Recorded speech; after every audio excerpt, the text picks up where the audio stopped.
His Excellency, the Deputy Prime Minister of Italy and Minister of Foreign Affairs, Mr.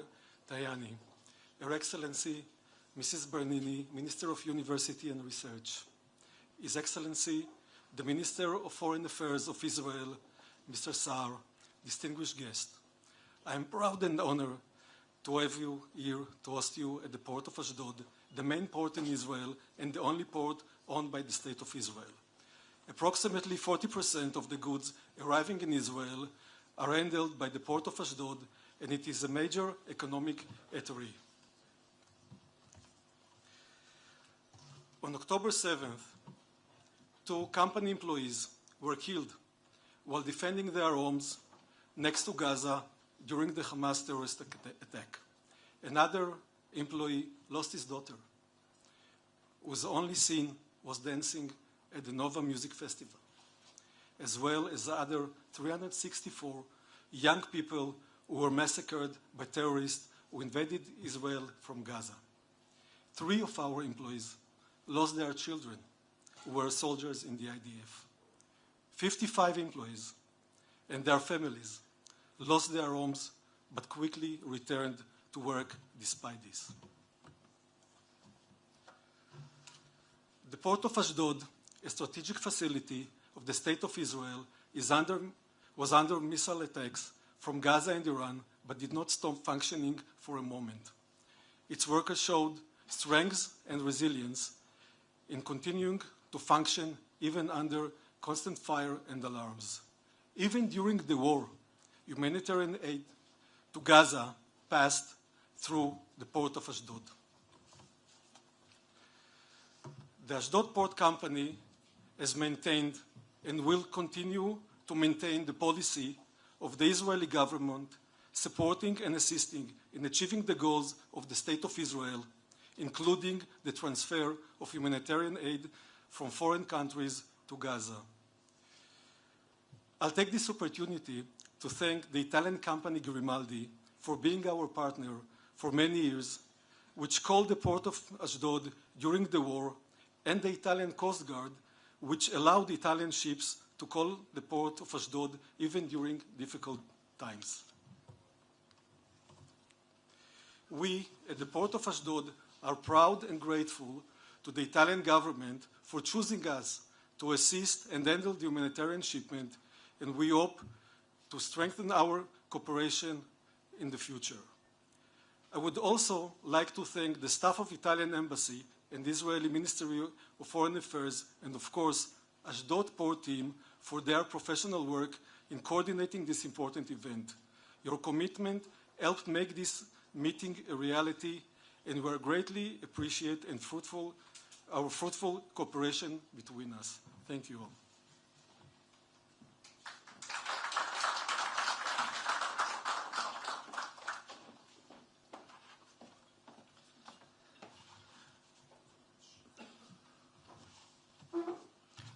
Thank you, Chairman Schneider, for your hospitality and for your words. We'll now hear opening remarks by Minister of Foreign Affairs Gideon Saar, Deputy Prime Minister and Minister of Foreign Affairs Antonio Tajani, and then we'll open it for questions. Ministers, please.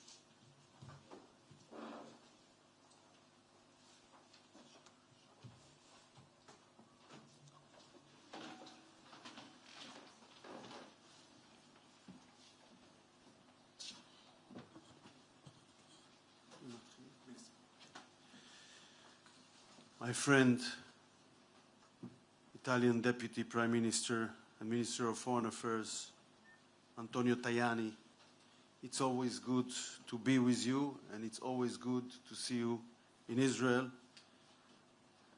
I want to thank the Chairman of ASHOD Port, Shaul Schneider, and to thank ASHOD Port for its hospitality. It is our 3rd meeting and your 2nd visit to Israel since the ceasefire. You are a friend of Israel. You are always, always welcome here. Mr. Deputy Prime Minister, Israel and Italy are today pillars of stability and strength. Italy is a leader in Europe and on the international stage. Israel is a powerhouse in the dangerous and unstable Middle East. After Hamas committed the October 7th massacre, Israel set 3 objectives. 1, dismantling Hamas military and governing capabilities. 2nd, securing the release of all of our hostages. 3, removing the threat from Gaza to our citizens. War is not an aim in itself, but we will not compromise on our objectives. Hamas leaders have repeatedly declared their intent to carry out more October 7th style attacks against Israel. They are committed to their idea of eliminating the Jewish state. Israel will not accept Hamas rule in Gaza. As long as Hamas is in power, there will be no peace, no security, and no stability in this region. Israel is committed to facilitating humanitarian aid to Gaza in accordance with international law and the framework for the release of the hostages. And everyone can see that we are fulfilling our commitments according to this framework.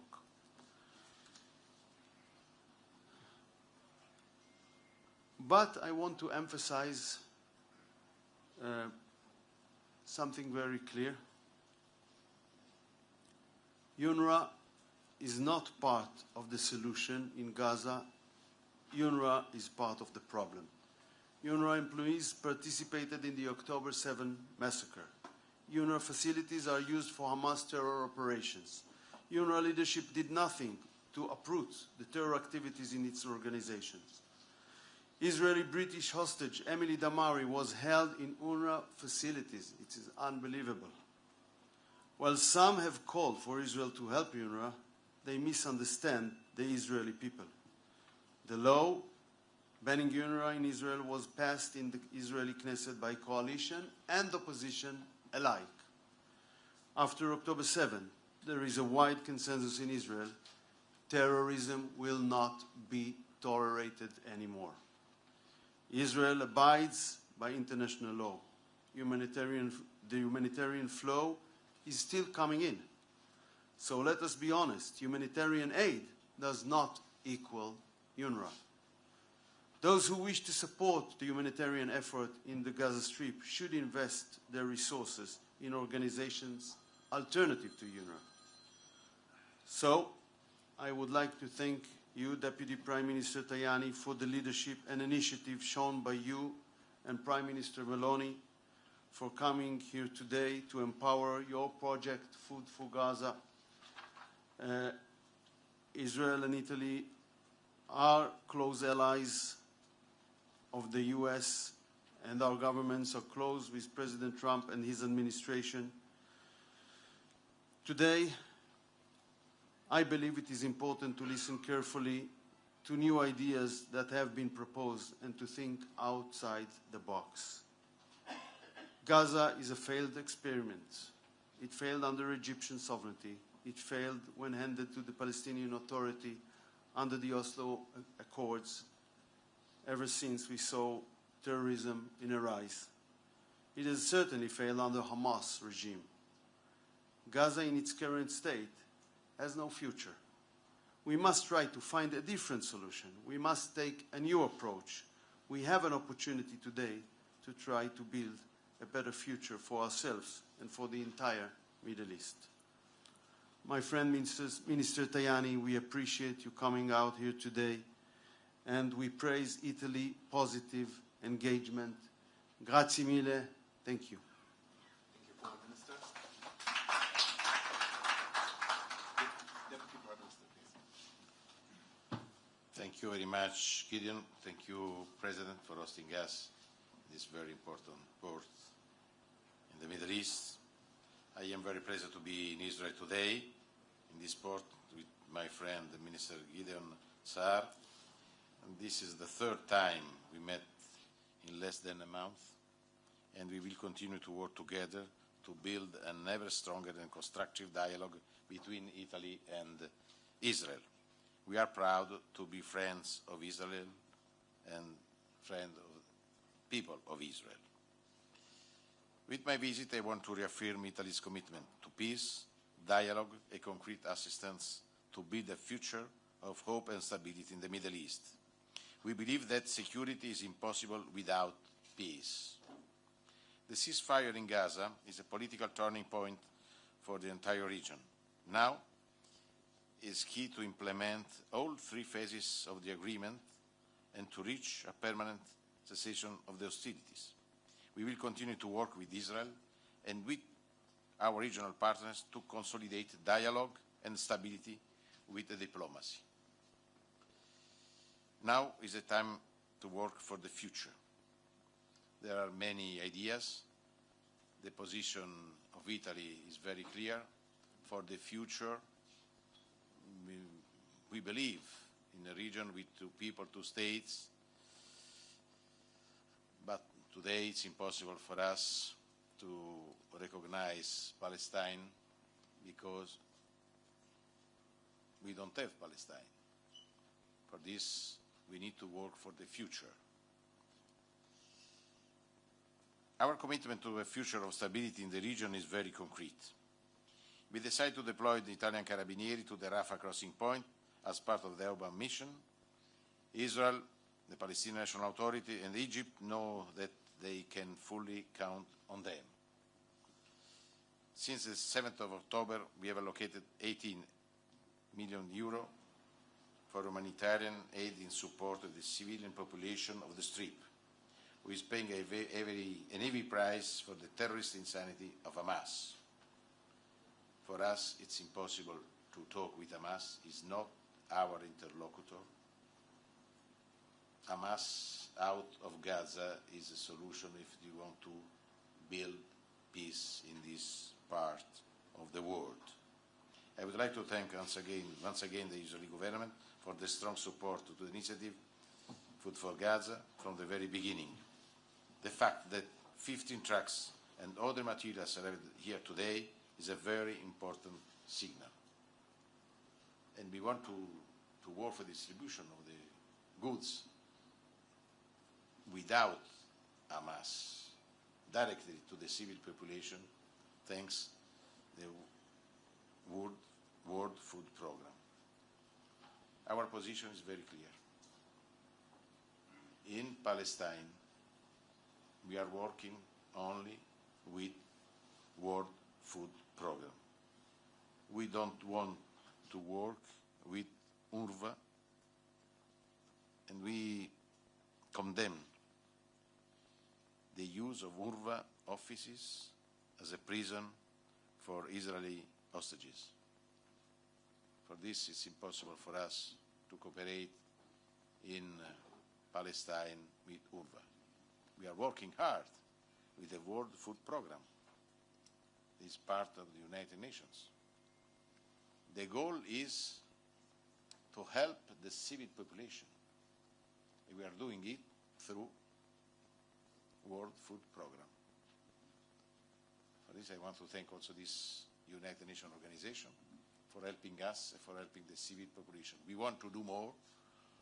Probably we will change the name of our strategy. Probably the name will be Italy for Gaza.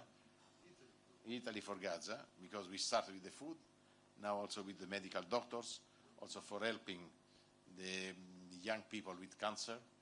For this, I want to thank the Israeli government for helping us, for having in Italy, in our hospitals in Piemonte region and the Lazio regions, young children with cancer.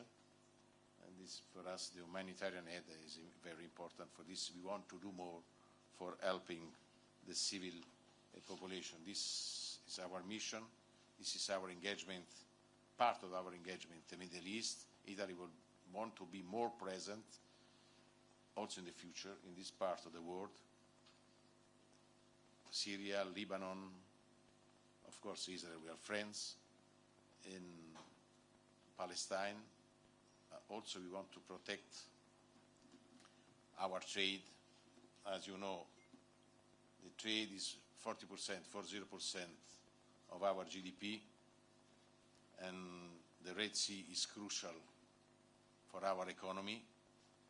For this, we will move on with Aspides mission for the protection of Italian vessels, because the Red Sea is, as I said, is crucial for increasing our trade in the world. And for this, the stability of this region is crucial also for having stability in all the Mediterranean Sea. Today is a symmetry of young migrants coming from everywhere. We want to transform this sea in a sea of peace, trade and growth. Prime Minister, question please. Yes, please. BBC, first, Mr. Saar, there's a lot more aid coming into Gaza after the ceasefire. How important is it for you that the second phase of the ceasefire happens, and has Mr. Trump's intervention made that more difficult? And second on that one, how are you going to make Trump's plan to remove hundreds of thousands of people from Gaza work, and will it become a joint government policy? And Mr. Tajani, what do you think of the Trump ban and its impact on the humanitarian situation in Gaza? Thank you. First of all, it is important for us to implement the framework to the release of our hostages with all its phases. Of course, as I mentioned, we are committed fully to all three objectives of the war, as the Security Cabinet had defined it. So, war for itself is not an ideology. If we can achieve our objectives by diplomatic means, by political means, very good. If we will not be able to do that, we will have to go back to military activities, which might be different operated, but I don't want to enter to that because, as I said, we will hold negotiations. There is also a third option that we will. One option is to reach an agreement within the framework of the first 42 days. Second option, as I mentioned, to return to military activity. Third option is, if you see you have an effective negotiations, you can make the framework of the time longer if you think there is an horizon of reaching to an agreement. So this is the theoretical options. We would like to implement, but we have a commitment. We will not. I said it previously. Hamas rule in Gaza will make, first of all, it will make the life of Palestinians residents in Gaza miserable, as it did.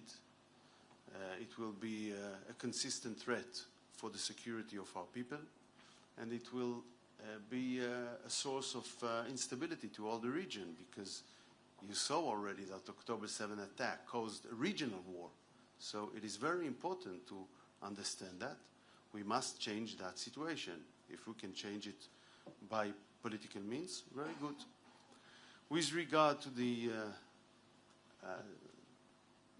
idea presented by President Trump, I spoke about it. I think it's time to bring ideas out of the box. We saw what happened to previous ideas, and we don't want to go back to suggestions and moves and plans that were failed already in the past.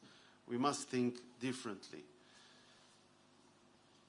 We don't have details yet, but we can talk about principles. The principles must be everyone that is ready to immigrate, wants to immigrate from his free will. It is moral to give him that option and not to put him in prison.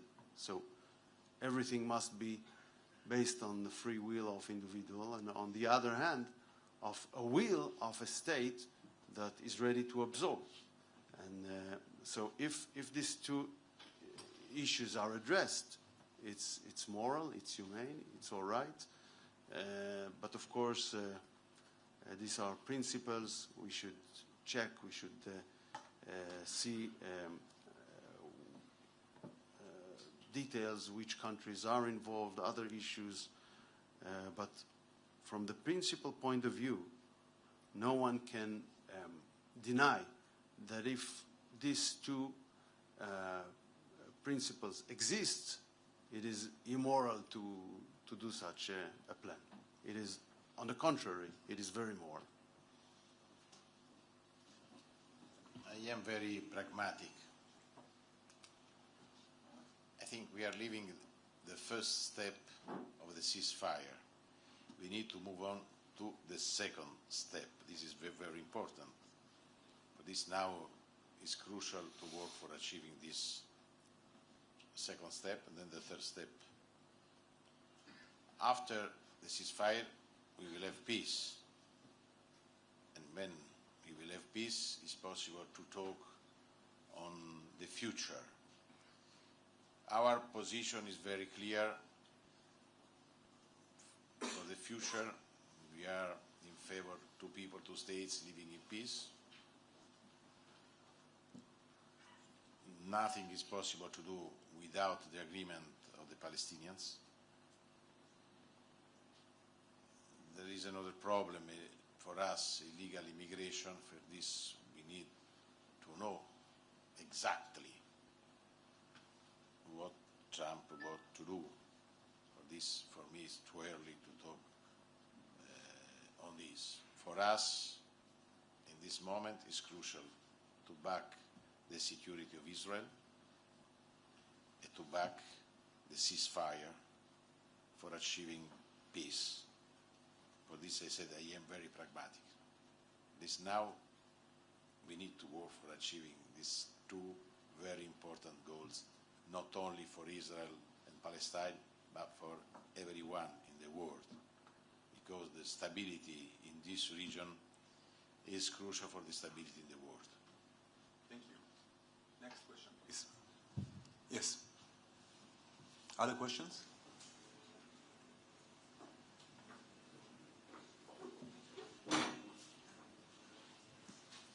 Hi, Minister. My name is Matias Brotero. I'm from Brazilian Record TV. I would like to know regarding the negotiations that will happen over this weekend in Qatar. What do you expect of these negotiations, and if you expect that from the beginning of the next week on, in exactly where will we be in these negotiations regarding the second phase of the ceasefire deal? I'm not a prophet. I hope it will be successful. I hope we will be able to move forward to reach an understanding on the second phase, which is consistent with our principles, but I don't want to be a prophet to say what will be. The days will tell. We need to work hard. If we want to achieve peace, we need to work hard. Yes, please.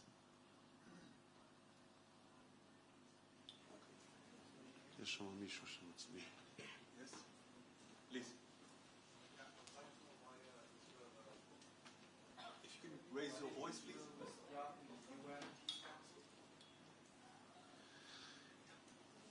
Because UN Human Rights Council acted in the most outrageous way possible, didn't dealt really with countries who are violating human rights, like Iran. By the way, they had decisions on Israel more than Iran, Cuba, North Korea, and Venezuela all together. So they were biased, they were obsessive, about Israel. You can say they were anti-Semites because they used double standards with regard to our state.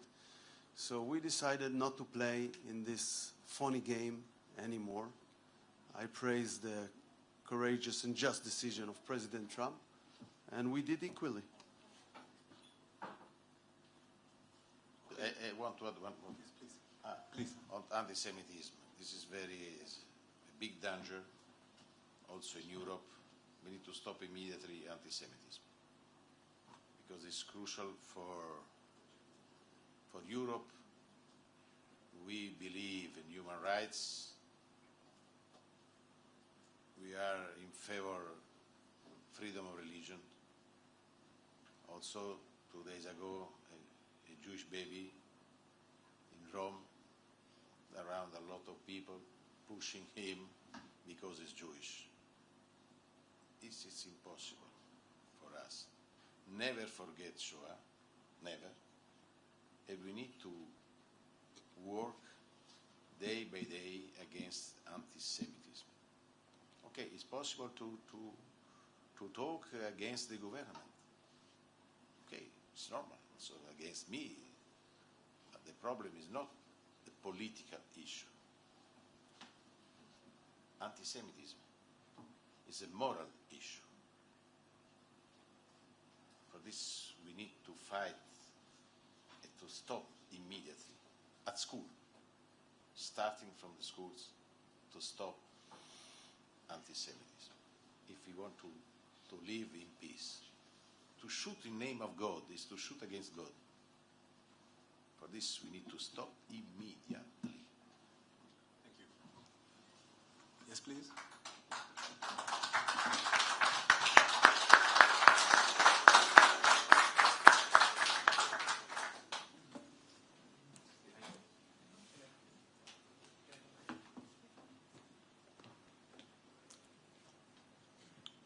Good evening. I'm Stamous Prousalis from Reuters. I would like to ask if there is an order to the army to open ways for people to move out of Gaza.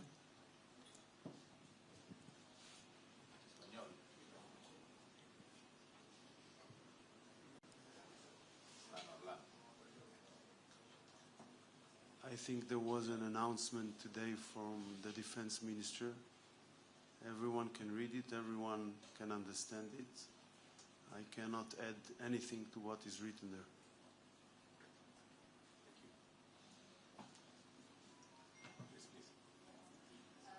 Minister Saar, I wanted to know if has anything changed in your relations with the Arab countries after Trump's plan. Also, and how do you reply to the hostages' family who think that this plan is affecting the second phase? And to the Minister Tajani about the West Bank and the military operation is going on. The mayor of Jenin says that the population, there is like the same strategy used in Gaza and displacing people and blocking humanitarian aid. So what's the position of Italian government? How does the minister reply to this? First of all, with regard to Arab states, I want to mention a very important fact. Even though we are 14 months, almost 14 months, in military conflict with so many of our Arab and Muslim neighbors in the Middle East, our relations with this peace and normalization state continued.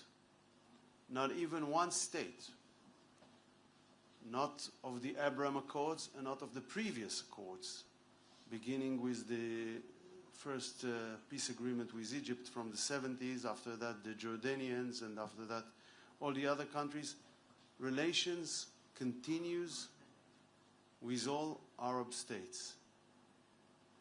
In certain cases, they became low profile due to the time and circumstances, but none of these states broke relations with Israel. It is very important to recognize this fact. I think it's an important fact.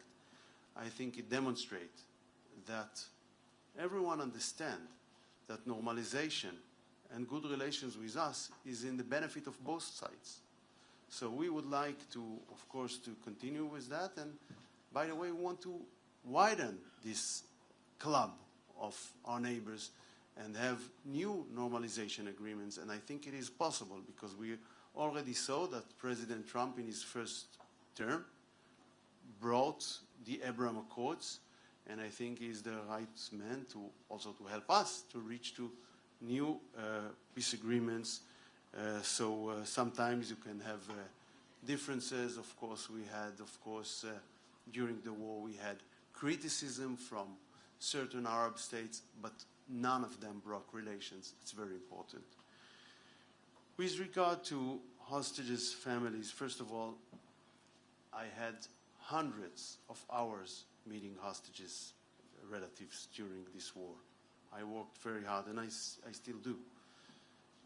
And I know there are different opinions of different relatives and families, but one thing must be a principle. Don't argue with an hostage's families. I will never do that because I can understand their situation, their care for their loved ones, and we must do our utmost as a government to release all the hostages. And I had the privilege to vote for both hostage deal, the first one on November 2023 that released the mothers and the children, the second this January that we are implementing right now. Tough decisions with prices. We paid heavy prices. We released terrorists from our jails. It's not easy. We paid other prices, but we did the right thing in order to meet our commitment for our sisters and brothers. And we will continue to do that.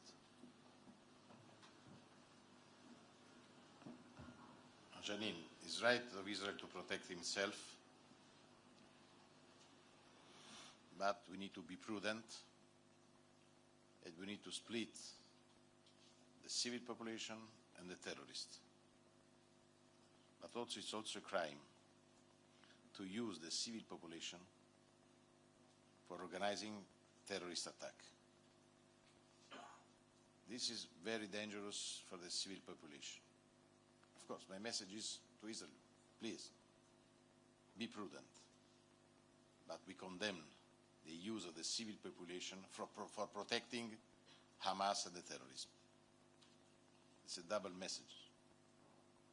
Prudence, but it's a crime to use the civil population for protecting terrorism. This is, our position on this is very clear. Thank you. Last question? Yes, please. Mr. Saar, this morning Donald Trump added that Gaza Strip would be turned over to the United States by Israel at the conclusion of the fighting.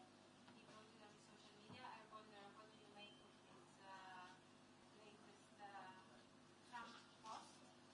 And Mr. Tajani, following up to your announcement of Italy not working with UNRWA anymore in the occupied Palestinian territories, I wonder if Italy still recognizes Palestinians who left nowadays Israeli territories in 1948 as refugees, as UNRWA stands for, or if Italy's approach has changed in this matter.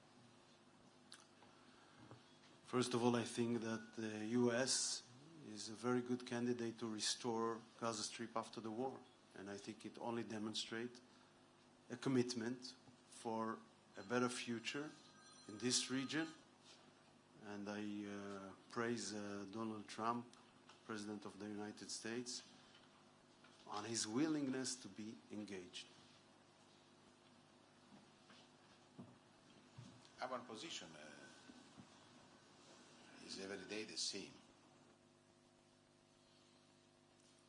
Our goal is 2 people, 2 states. But today, it's impossible for us to recognize Palestine because Palestine doesn't exist. There is West Bank and Gaza. Palestine is not a state in this moment. For this, it's impossible to recognize Palestine, because to recognize Palestine today is a negative message for peace, because it's a clear message against Israel. Our goal is to work for peace. I think, for me, we need a Palestinian state, but in the future, after the reunification of Palestine. On UNRWA, Italy decided to stop any financement for UNRWA, because UNRWA, with many workers of this organization, was part of the attack against the Israeli civil population the 7th of October 2023. We are working hard with the United Nations through the World Food Programme. The problem is not UNRWA or World Food Programme. The problem is to help the civil population without the intermediation of Hamas. We condemn, as I said, the use of UNRWA, of the offices, as a prison for Israel hostages. Now we are financing UNRWA for a project outside Palestine, for Palestinian people living in other countries, but not in Gaza. But I think, as I said, it's important to back the United Nations. World Food Programme is part, as UNRWA, of the United Nations. But World Food Programme is neutral. It's not fighting with Hamas, it's not fighting with Israel. It's working only for helping civil population. And this is our goal, to help the civil population. Because our engagement is not a political engagement in favor of one or the other. The only one goal of Italy is to back the civil population. If we want to achieve peace, we need to calm the situation. It's not to organize the Palestinians against Israel. For this, our engagement is in favor of the United Nations. The United Nations, for us, in this moment, is the best organization for helping the civil population in Gaza. For us, is the World Food Programme. Thank you. Thank you, everyone. The press conference is now over.